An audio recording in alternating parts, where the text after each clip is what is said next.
तो आप बोल रहे हो। तो ऐसे बहुत सारा स्पेकुलेशन है। तो हमें शास्त्र की अध्ययन करने से ही पता चलता है कि जो कृष्ण है भगवान है, और भगवान के रूप में अगर जानोगे तो क्या होगा, जब पता चलेगा कि भगवान श्री कृष्ण जो है वो अधिभूत है, अधिदेव है और अधियज्ञ है, सारा योगों का भोक्ता, राम यज्ञ तपस्या वही भोक्ता है। तो फिर क्या होगा, आप जब शरीर छोड़ते हो अंत काल में, वो आप भूलोगे नहीं, भगवान आपको भूलने नहीं देंगे। इस चीज को इस श्लोक में प्रभुपाद ने बता रहे हैं। ठीक है।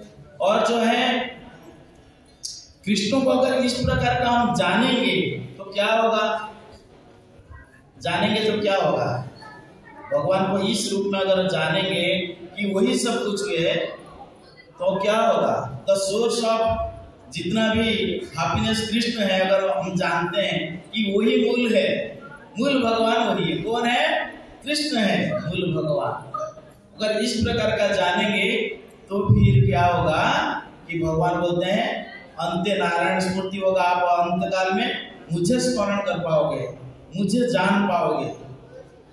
अगर भगवान को जान पाओगे तो फिर क्या होगा, back to God and back to भगवान के धाम सीधा जाना। कितना सिंपल है। भगवान को भगवान मानकर, भगवान का असली स्वरूप मानकर अगर कोई भजन करता है तो फिर उसका ही उद्धार हो सकता है। अगर आप भगवान को कई रूप में जानते हो, जैसे सखा है, मित्र है वात्सल्य अवस्था में, लेकिन मानो, लेकिन वो असली में कौन है? भगवान है। अब हम देख रहे हैं कुछ लोग लड्डू गोपाल को लेकर घूमते हैं, अपना बेटा मान के घूमते हैं, लेकिन भाई आप लड्डू गोपाल तभी रख रहे हो, क्यों रख रहे हो? भगवान है तभी तो, लेकिन उनको भगवान की तरह ही मानना है। ऐसे नहीं कि लड्डू गोपाल है बस मैं लेके घूमता रहूंगी, भगवान है भाई वो लड्डू गोपाल जी। ऐसे नहीं कि आप कुछ भी मतलब उनके साथ कर सकते हो, ऐसा नहीं है। देखो लड्डू गोपाल जब भगवान श्री कृष्ण जो छोटे अवस्था में थे वो क्या किए थे? पुतना का वध किए थे। ऐसे नहीं कि वो ये छोटे भगवान है इनका पावर कम हो गया, ऐसा था नहीं। वो भगवान है, हर स्थिति में वो भगवान है, चाहे 18 साल हो, चाहे 5 साल हो, चाहे 1 साल हो, भगवान है वो। तो उनके साथ हमेशा हमें भगवान की तरह व्यवहार करना चाहिए। ऐसे नहीं कि हम लड्डू गोपाल है मेरा बेटा है बस लेके घूमो, ये नहीं, ऐसा भाव नहीं होना चाहिए।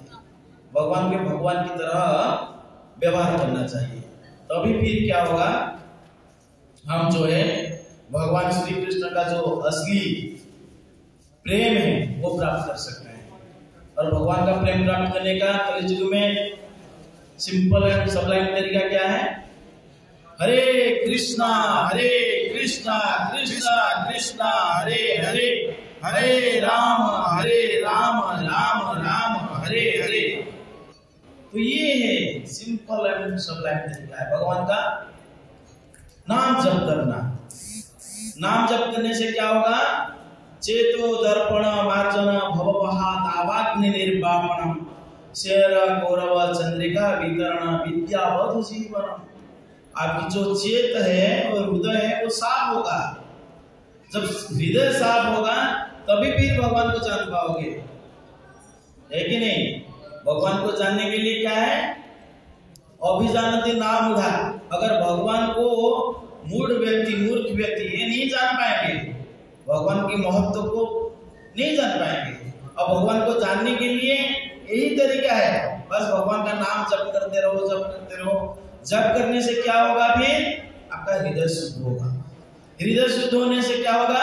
भगवान का महिमा, भगवान का जो महत्व है उसको समझ पाओगे। फिर भगवान का धाम जाने के लिए आप लायक बन जाओगे। अभी अगर आपका शरीर में पाप भरा हुआ है तो पाप को नष्ट करने का तरीका क्या है?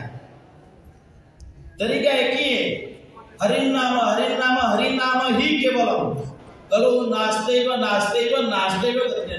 एक ही उपाय है कि कि भगवान का नाम लो, भगवान का नाम लो, भगवान का नाम लो, तभी शुद्ध हो पाएगा, नहीं तो नहीं। एक ही तरीका है भगवान को जानने का कि भगवान का नाम लेने से ही आपका शरीर जो है, मन है, शुद्ध होगा। और 4 नियम पालन कर सकते हो जो प्रभुपाद बताए हैं कि कोई भी प्रकार का अवैध पदार्थ नहीं खाना, कोई भी प्रकार का मांस मछली नहीं खाना जो है अवैध पदार्थ में आता है, और कोई भी प्रकार का नशा नहीं करना, है कि नहीं, और कोई भी प्रकार का अवैध संबंध नहीं। और दूसरा क्या है, चौथा क्या है कि कोई भी प्रकार का जुआ सट्टा ये सारा नहीं करना। इससे क्या होगा, आपका शरीर और शुद्ध होगा और भगवान की नाम में मन लगेगा। नहीं तो बड़ी मुश्किल है, क्योंकि चंचलस्य मन कृष्ण, मन बहुत चंचल है। हम यहाँ बैठे हैं लेकिन हमारा मन पता नहीं कहाँ भाग जाता है। भगवान में मन लगाने में सबसे मुश्किल कार्य यही है सबसे मुश्किल कार्य है कि हम बैठ के भगवान का नाम लेना है, बहुत मुश्किल है। आप अगर भगवान का नाम लेने के लिए माला लेके बैठ जाओगे तो आपको 10 साल पहले आपसे कोई 100 रुपया उधार लिया था वो याद आता है कि भाई वो लिया था, ये लिया था, ये लिया था। मन को कंट्रोल करने का यही तरीका है कि सतत कीर्तन, हमेशा भगवान का नाम लेते रहो, हमेशा भगवान का नाम। 2 यादें करो काम, मुखे बोलो राम राम, भगवान का नाम लोगे। स्पिरिचुअल लाइफ का ABCD प्रभुपाद कहते हैं कि मुंह से स्टार्ट है, मुंह में क्या है, भगवान का प्रसाद खाओ और भगवान का नाम लो। बहुत सिंपल एंड सबलाइन तरीका है। उससे क्या होगा, भगवान की धाम की प्राप्ति होगा। भगवान का धाम जाना चाहते हो? नहीं जाना चाहते हो? वेरी गुड, बहुत अच्छी बात है। और भगवान के नाम धाम जाने के लिए सिंपल है। भगवान को क्या कि भगवान कहते हैं कि निरिमल मन जन सो मोहि पावा, मोहि कपट छल छिद्र न खावा। जो निर्मल मन में, जो निर्मल होगा, जैसे मन अगर होता है वो मुझे पाएगा, वो मुझे प्राप्त कर सकता है। और निर्मल मन को कैसे निर्मल बनाओगे? मन जो है चंचल से मन कृष्ण, मन बहुत चंचल है, उसको निर्मल बनाना आसान भी है और कठिन भी है। आसान कैसे? भगवान के नाम जप करने से मन जो है निर्मल हो जाता है, मन शुद्ध होता है, शरीर शुद्ध होगा, वाणी शुद्ध होगा, फिर भगवान का जो नाम है, शुद्ध नाम है, मन में आएगा। अभी हम जो नाम ले रहे हैं उसमें क्या है, हो सकता है कि शुद्ध ना हो, लेकिन अगर हम भगवान का नाम, जैसे प्रभुपाद ने यहाँ बताया कि जैसे जो 4 प्रकार के जो अर्थात ज्ञानी जो है वो आते हैं, क्या है, वो कुछ पाने की इच्छा रखते हैं, वो अशुद्ध भक्त है, शुद्ध नहीं है। उनमें क्या है कि कामना मिश्रित भक्ति है वो। लेकिन भगवान की नाम लेने से, भगवान के भक्तों की संग करने से धीरे धीरे क्या होगा, हम शुद्ध हो जाएंगे। हम फिर भगवान कृष्ण का शुद्ध भक्ति करने लगेंगे। और जब पता चलेगा कि हम भगवान का भक्ति क्यों करें, हम ब्रह्मस्मि, हम आत्मा है, ये इसको बार बार हमें याद रखना होगा। हम आत्मा है, हम आत्मा है और भगवान का अंश है, और हमारा स्वरूप क्या है, उनकी दास है। और दास का कार्य क्या है? दास का क्या कार्य है? सेवा करना है। दास का प्रमुख कार्य ये है कि वो अपना मालिक का सेवा करे। तो हम भगवान का सेवा कैसे करें कलियुग में? कलियुग में भगवान का सेवा करना, कलियुग में भगवान का सेवा कैसे करोगे? सत्य युग में 1,00,000 साल जीते थे लोग, 1,00,000 साल, और वहां जाके क्या करते थे? तपस्या करते थे जाके, ओ हिमालय में जाके। और द्वापर युग में क्या है? भगवान का द्वापर युग ने त्रेता युग, द्वापर त्रेता युग है ना, त्रेता युग है। त्रेता युग में भगवान राम आए और उसमें क्या है कि लोग जो है यज्ञ करने लगे और शुद्ध ब्राह्मण नहीं है यहाँ, कलो शूद्र संभवा। कलियुग में सारे लोग शूद्र है और जो आजकल जो है क्या है, जो जात से ये ब्राह्मण का बेटा है ये ब्राह्मण बनेगा, ऐसा नहीं है। भगवान बोलते हैं चतुर्वर्ण मायाश्रेष्ठ गुण कर्म विभाग, गुण और कर्म के हिसाब से बंटवारा किया गया है। जो ब्रह्म जानती ब्राह्मण, जो ब्रह्म को जानता है वो ब्राह्मण है। हमारा यहाँ इस्कॉन में चाहे आप ब्राह्मण फैमिली से हो चाहे कोई भी फैमिली से हो, आपको जब तक ब्राह्मण का जो एग्जाम है वो अगर पास नहीं हुआ तो आप ब्राह्मण नहीं बनेंगे। उसको पास होने के बाद फिर ब्राह्मण का इनिशिएशन होता है, तब ब्राह्मण बनते हैं, तब फिर ठाकुर जी का पूजा कर सकते हो। ये भगवान ने बताया है। और उस समय क्या कि अभी प्योर ब्राह्मण नहीं है और यज्ञ करेंगे, नहीं होगा। शुद्ध मंत्र का उच्चारण भी नहीं हो पाता है, मुश्किल है। और फिर द्वापर युग में 1000 साल और भगवान का बड़ा बड़ा मंदिर बना के अर्चन करना, पूजन करना, ये सारा कार्य।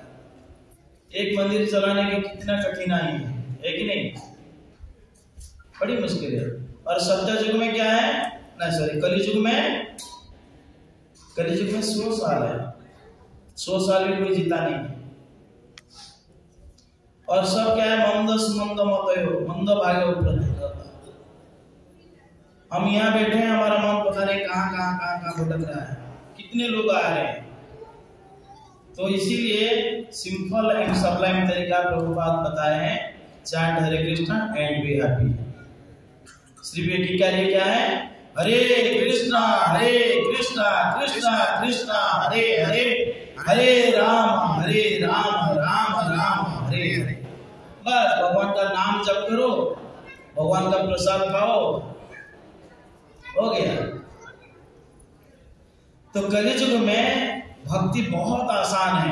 अगर भगवान का नाम जप करके, उनका प्रसाद खा के, उनका दर्शन करके, उनका सेवा करके आप भगवान के धाम जा सकते हो। तो बहुत बहुत धन्यवाद आप लोगों का। इस श्लोक के बारे में हमारा प्रभु जी हैं, चित्तामृत प्रभु जी कुछ बताएंगे और उसके बाद आप प्रश्न पूछ सकते हैं, ठीक है। हरे कृष्ण।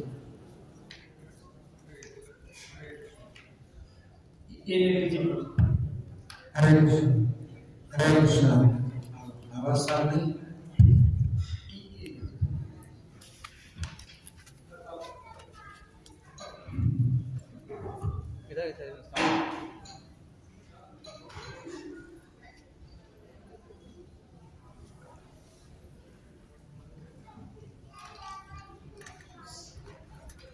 हरे कृष्ण। आवाज आ रहा है? धन्यवाद। तो आज का जो श्लोक है ये अध्याय 7 का अंतिम श्लोक है।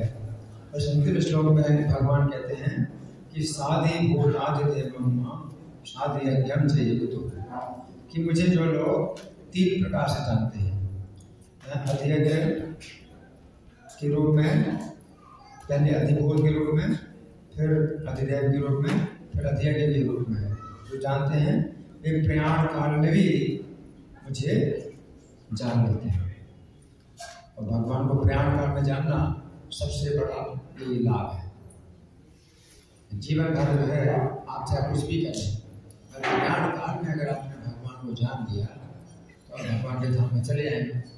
तो सबसे बड़ी जो बात है वो ये है कि प्रयाण काल में अंत्य नारायण स्मृति, अंत्य नारायण स्मृति, अंत में नारायण की स्मृति हो, है ना। इसके लिए हमें जीवन भर क्या करना चाहिए? भगवान के जीवन भर हमें इस प्रकार से किसको जाना चाहिए, किस प्रकार जाना चाहिए? 3 प्रकार से जाना चाहिए। तो पहला प्रकार क्या है कि भगवान अतिभूत है। तो अतिभूत का मतलब सब प्राणियों के जो है प्रति दयालु है, उनकी दया जो है सभी प्राणियों के प्रति होती है। और अगर हम उनकी दया, उनकी कृपा को अगर हम देखते हैं तो उनकी कृपा और मिलती है। अगर हम उनकी कृपा देखते हैं हमें उनकी कृपा और मिलेगी। देखना भगवान और कृपा करें। तत्तेनुकंपां च समीक्षमाणो भंजानमेवात्मतम भावः। हमेशा अपने ऊपर भगवान की कृपा देखना चाहिए। किसी भी स्थिति में भगवान की कृपा देखनी चाहिए। कोई भी सुख मिला, कोई सुविधा मिली, किसी प्रकार की रक्षा हुई, हमेशा सोचो कि भगवान ने मेरी रक्षा की है ना। तो ये कृपा देखने का एक विशेष जो है आपको एक आदत बना देना चाहिए कि भगवान कृपा करते हैं। लेकिन अगर कभी भगवान की कृपा ना दिखाई दे और आपको लगे कि मुझे बहुत कष्ट मिल रहा है, मुझे बहुत कष्ट मिल रहा है, भगवान की कृपा तो नहीं है ना, तो फिर आप क्या देते हैं कि इसमें मेरा ही दोष है। भुंजान मेवात में कमी मेरे अपने ही कर्म के कारण मुझे कष्ट मिल रहा है ना। तो भगवान का दोष नहीं देखना, भगवान में हमेशा आप गुण देखिए। और अगर कुछ दोष है तो मेरे अंदर है, मेरे दोष के कारण ही मुझे कष्ट मिल रहा है।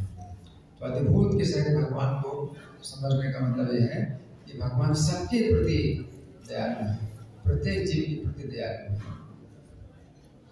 प्रत्येक जीव इस भौतिक संसार में वो भगवान को छोड़ करके आया है, भगवान की सेवा को छोड़ करके आया और भगवान को भूलना चाहता है।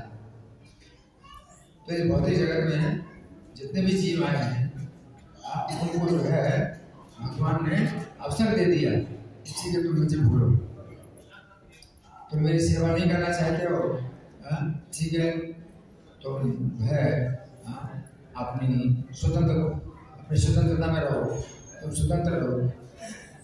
और भगवान इसका कोई दंड नहीं देते, भगवान इसका कोई दंड नहीं देते जीव को, जो जीव ने भगवान को छोड़ा है। बल्कि भगवान इतने दयालु हैं कि जीव भगवान को भूलना चाहता है तो भगवान गुप्त रूप से उसके हृदय में बैठे हुए अज्ञात मित्र, अज्ञात सखा, फिर भी भगवान सखा हैं, मित्र हैं, हृदय बैठे हुए हैं। और जीव उनको भूलना चाहता है तो भगवान जो है अज्ञात रूप में उसकी जानकारी के बिना भगवान उसके साथ में हैं, उसके हृदय में बैठे हुए हैं। और जीव सोचता है कि मैं सुखी हो सकता हूँ, अब इस भौतिक संसार में भगवान को भूल चुका है, अब वो सुख पाने का प्रयास कर रहा है। तो भगवान हृदय में बैठे हुए उसको गाइड करते हैं, उसको गाइड करते हैं कि तुम्हारा जो विचार है कि तुम इस प्रकार से सुखी हो सकते हो, ठीक है, इस प्रकार से सुखी हो लो। तो जो इच्छाएं करता है भगवान उसकी इच्छाओं में सहायता देते हैं और उसको अवसर देते हैं कि वो देख ले कि उसको अगर सुख मिलता है तो बड़ी अच्छी बात है, भगवान को इसको सुख नहीं मिलेगा और मुझे ये भूलना चाहता है तो मैं इसके सामने नहीं आ सकता हूँ। तो भगवान सामने नहीं आते, हृदय बैठे हुए हैं और गुप्त रूप से बैठे हुए हैं, तो भी उसकी जीव की इच्छा का आदर कर रहे हैं, जबकि उसकी इच्छा गलत है, जीव की इच्छा गलत है। भौतिक संसार में वो सुखी नहीं हो सकता, लेकिन भगवान जो उसकी इच्छा का आदर कर रहे हैं और उसको अवसर दे रहे हैं कि वो अच्छी प्रकार से हमको करे, यहाँ पर सुख नहीं है। और भगवान हृदय बैठे हुए जीव के लिए ये इंतजार कर रहे हैं कि कब ये जीव समझेगा कि भौतिक संसार में कहीं भी सुख नहीं है और वो सुख, सच्चे सुख की जिज्ञासा करे कि सच्चा सुख मुझे कैसे मिलेगा।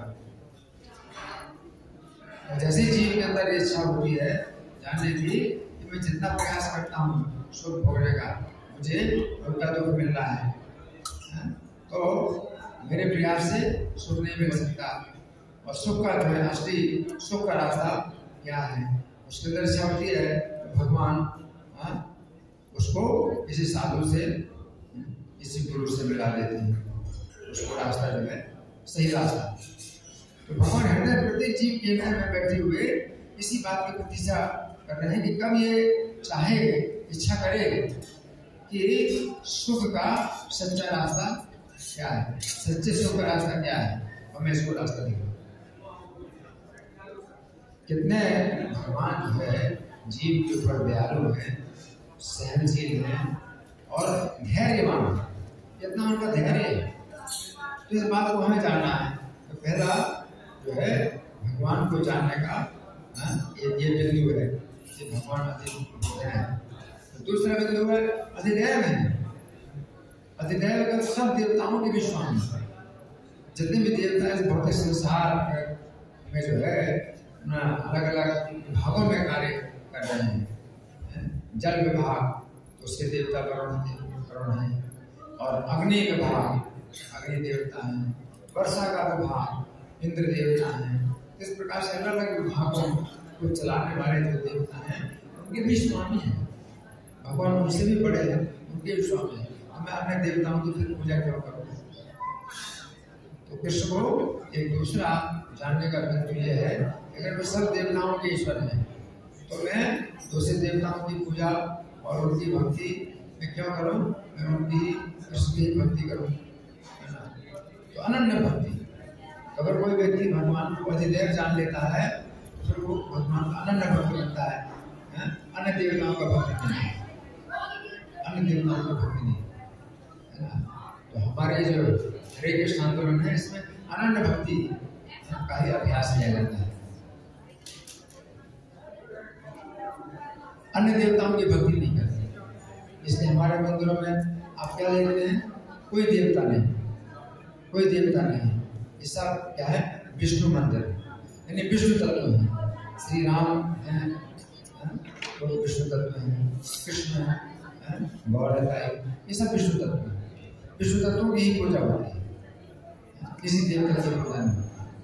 और अगर हनुमान जी की मूर्ति अगर रखी जाती है तो श्री राम के चरणों में उनको रखा जाता है, उनके चरणों के सेवक हैं। स्वतंत्र कोई देवता नहीं है हनुमान जी, तो हनुमान जी की अलग से पूजा नहीं की जाती।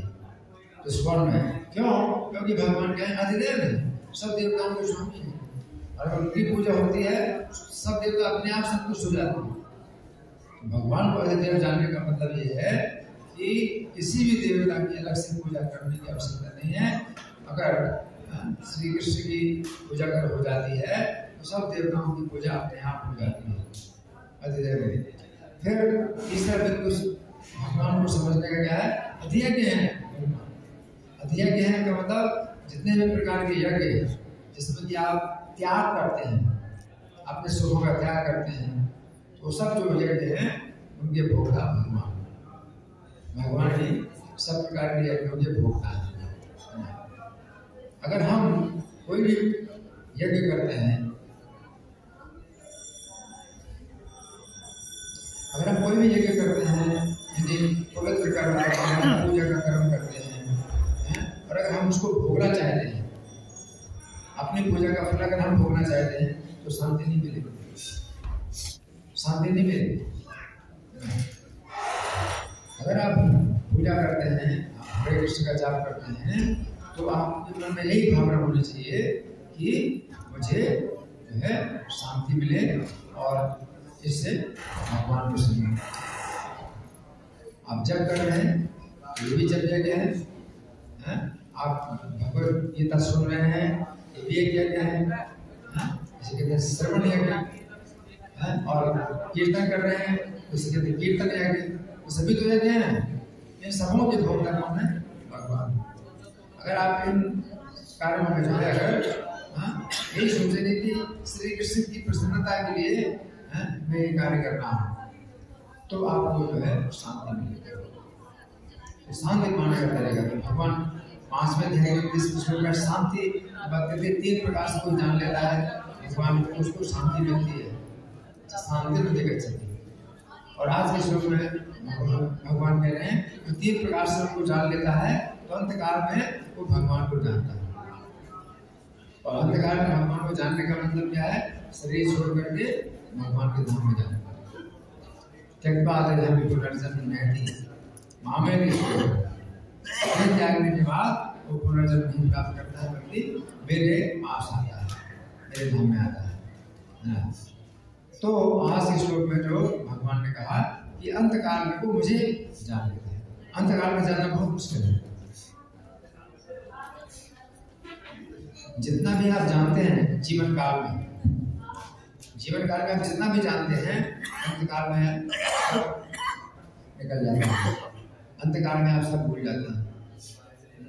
आपके जो है मस्तिष्क के जितने भी तंतु हैं वो सब जो है नष्ट हो जाते हैं। आप कुछ भी याद नहीं कर पाते, है ना। लेकिन अगर कोई व्यक्ति 3 प्रकार से भगवान को जान लेगा, अंतकाल को जरूर जानेगा। तो बहुत मुश्किल है। अंतकाल में उनका नाम लेना भी बड़ा मुश्किल है। जीवन भर भी अगर आप अभ्यास करते हैं तो भी अंतकाल में वो नाम नहीं निकलता, मुझसे नाम नहीं निकलता, है ना। तो ये जो है विधि है। तो पहले श्लोक में भगवान ने कहा था कि असंशयम समग्रमा में था यासी तस्नो, कि जिस प्रकार से तुम मुझे संपूर्णता से जानोगे वो तुम सुनो। तो कृष्ण को संपूर्णता से जानने का मतलब ये 3 बिंदु जानो। कृष्ण के संबंध में आप 3 बातें जाने। अधिबोधन, सबसे बड़े वो जो है मित्र हैं जीवों के, दया करने वाले मित्र हैं। सबसे बड़े मित्र श्री कृष्ण ही है। एकमात्र मित्र सब जीवों के वही है। तो दूसरा अधिदेवम, तो एकमात्र ईश्वर वही है। सब देवताओं के ईश्वर है, एकमात्र ईश्वर वही है, सबसे बड़े ईश्वर वही है। और अधियज्ञम का मतलब एकमात्र भोक्ता वही है श्री कृष्ण, सबसे बड़े भोक्ता वही है। और हम उनके क्या है? हम दास, हम उनकी सेवा। तो अगर आप जो है अपने को कृष्ण का दास समझ लें कि आप कृष्ण के दास हैं, और कैसे दास हैं? नित्य दास, जीवे स्वरूप कृष्ण नित्य दास।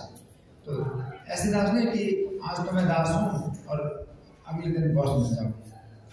तो भौतिक संसार में होता है जो अभी दास है आगे चल बॉस बन जाएगा। लेकिन यहाँ कृष्ण के संबंध में ऐसा नहीं है। जीवे स्वरूप कृष्ण नित्य दास। तो अध्ययन का मतलब ये है कि अगर भगवान भोगता है तो हमें हर समय उनको सेवा देनी है, उनको सुख देना है, क्योंकि वो भोगता है, अध्ययन है। तो अगर हमारा सुख हम समझ लेंगे नित्य दास हैं तो शांति मिलेगी। तो इस जीवन काल में शांति मिलेगी। वो 5वें अध्याय के 25वें श्लोक में भगवान ने बताया। और आज के श्लोक में भगवान कहते हैं कि अंत काल में आप भगवान को जान पाएंगे तो भगवान के धाम में जाएंगे। तो 3 प्रकार से कृष्ण को आपने समझ लिया। तो इस जीवन काल में आपको शांति मिलेगी और जीवन के अंत में आप उनके धाम में जाएंगे। तो जीवन का जो है पूरा लाभ, सबसे बड़ा लाभ यह है कि कृष्ण को जानना। और अगर आप इस प्रकार से नहीं जान पाए कृष्ण को तो आपने अपना जीवन बर्बाद कर दिया। जीवन में आपने जो भी हासिल किया वो सब जो है नष्ट है, आपको छोड़ के जाना पड़ेगा। आपने चाहे जितना बैंक बैलेंस इकट्ठा किया है, बहुत बड़ा मकान बनाया है, आप शरीर छोड़ेंगे तो फिर कर्म के अनुसार पता नहीं चूहे का शरीर मिल जाए, कोई पक्षी का शरीर मिल जाए, तो क्या आपके साथ है? आपने जो कुछ किया वो सब यहीं पर धरा रहेगा। पक्षी बन जाओगे तो क्या आपको मिला? उसने जीवन में आपने जो कुछ किया क्या मिला? कुछ नहीं मिला। चूहा बन जाए, सर्प बन जाए, 84 लाख जन्म में कहाँ आ जाए, कोई लाभ नहीं। इस जीवन में आप लोग कुछ करते हो, इसलिए लाभ है जीवन का कि आप उसको 3 प्रकार से समझ लो, है ना। और साधिभूत है समस्त प्राणियों के, वो जो है हितैषी हैं, कृपा करने वाले हैं, तो हम उनकी हमेशा कृपा लेते हैं। उनकी कृपा का जो है हम उनका गुणगान करें कि कितने दयालु है ना। और अधिदेवम, सब देवताओं के ईश्वर हैं, तो हमें और दूसरे देवता की शरण लेने की जरूरत ही नहीं है। अगर वे मारेंगे तो कौन सा देवता है जो हमें बचा सकता है? और अगर वो रक्षा करेंगे तो कोई देवता भी हमारा नुकसान नहीं कर सकता। तो उनकी शरण लेने और किसी देवता की शरण नहीं लेनी। और अधियज्ञम कि वही जो है भोगता है, तो वही जो है अगर हमारे सिर पर उनके भोगता है तो तो हम क्यों ना उनकी सेवा करें, हम क्यों जो है इधर उधर जाए। एक घटना ऐसी भी है बड़ी प्रेरणा देने वाली घटना। एक व्यक्ति था जो कि सच्चाई से 2 घंटा भगवान की सेवा में रहता था। भगवान का ध्यान करना या भगवान का श्रवण करना, कीर्तन करना, जो भी है, तो 1 घंटा, क्षमा करना, 1 घंटा, 24 घंटे 1 घंटा जो है वो भगवान की सेवा करते थे। तो एक राजा के यहाँ नौकरी उन्होंने मांगी, तो राजा ने कहा भाई आप कितनी नौकरी करोगे, कितने घंटा नौकरी करोगे? उसका 23 घंटा आपकी नौकरी करूँगा, 1 घंटा में भगवान की सेवा करता हूँ। राजा ने कहा ठीक है कोई बात नहीं। तो समय निश्चित हो गया कि भाई ये 1 घंटा है, जैसे मान लो 12 से 1 बजे तक 1 घंटा का समय भगवान की सेवा, बाकी किसी भी समय वो उनको बुला लें और सेवा कराएं। अब एक बार रानी को भी आवश्यकता पड़ गई तो उसने जो है मतलब बुला लिया उसको। तो रानी को पता नहीं था कि भाई उनका 1 घंटा तो भगवान की सेवा करते हैं, तो नहीं आए। उसी समय बुलाया रानी ने, जब बुलाया तो उसने उसको बोल दिया, जो आदमी जो आया था बुलाने, तो रानी साहिबा को बोल दो ये 1 घंटा जो है मेरा भगवान की सेवा करने का है, मैं 1 घंटे के बाद ही आऊँगा। रानी को जब ये समाचार मिला तो उसका पारा चढ़ गया, अरे मेरी अवज्ञा कर रहा है, अगर वो नहीं आता तो सिर काट के लाओ। रानी का उसका सिर काट के लाओ। तो रानी के ऊपर कोई केस चलने वाला है, सिर काट के तो जो था सैनिक था वो तलवार लेकर के चला। अब यहाँ भगवान जो है उसकी रक्षा करने के लिए क्या करते हैं, उसी का रूप धारण करके और निकाल आते हैं। तो जो सैनिक था जो तलवार से सिर काटने के लिए आया था, उसने कहा कि तू जा रहा है रानी की सेवा में, तो अब मुझे सिर काटेगा। तो रानी की सेवा में, और वो भगवान थे और उन्होंने जो है रानी का सब काम कर दिया और रानी बड़ी प्रसन्न हो गई। अब 1 घंटे के बाद वो जो है सज्जन जो थे तो रानी की सेवा में आए, बोले सेवा करना महारानी, मैं तो जो है 1 घंटा मेरा पहले से निश्चित था, मैं इस घंटे में मैं भगवान की सेवा करूंगा। तो रानी बोले तुम क्या बात करते हो, तुम तो आए और तुमने जो है इतनी अच्छी सेवा की, हम तो तुम्हारी और तरक्की करेंगे, हम तो तुम्हारी तनख्वाह बढ़ाएंगे। अब उसको समझ में आया कि क्या बात है, ये समझ गए। तो मुझे आपकी नौकरी नहीं करनी। क्यों नौकरी नहीं करनी? तो बहुत अच्छी नौकरी कर रहे हैं। बोले जिसकी मैं 23 घंटा नौकरी करता हूँ वो तो मेरा सिर काटने के लिए तैयार है, जिसकी 1 घंटे नौकरी करता हूँ वो जो है मेरी सेवा कर रहा है, तो क्यों ना मैं 24 घंटे उसी की नौकरी करूँ, तुम्हारी सेवा करूँ। है ना? तो ये सच्ची घटना है, सच्ची घटना है। तो यहाँ पर मतलब समझना ही अध्यक्ष, अगर भगवान अध्यक्ष हैं, अगर आप भगवान सेवा ले लेते हैं तो आप सोचो आपकी कितनी बड़ी रक्षा होती है। थोड़ी सी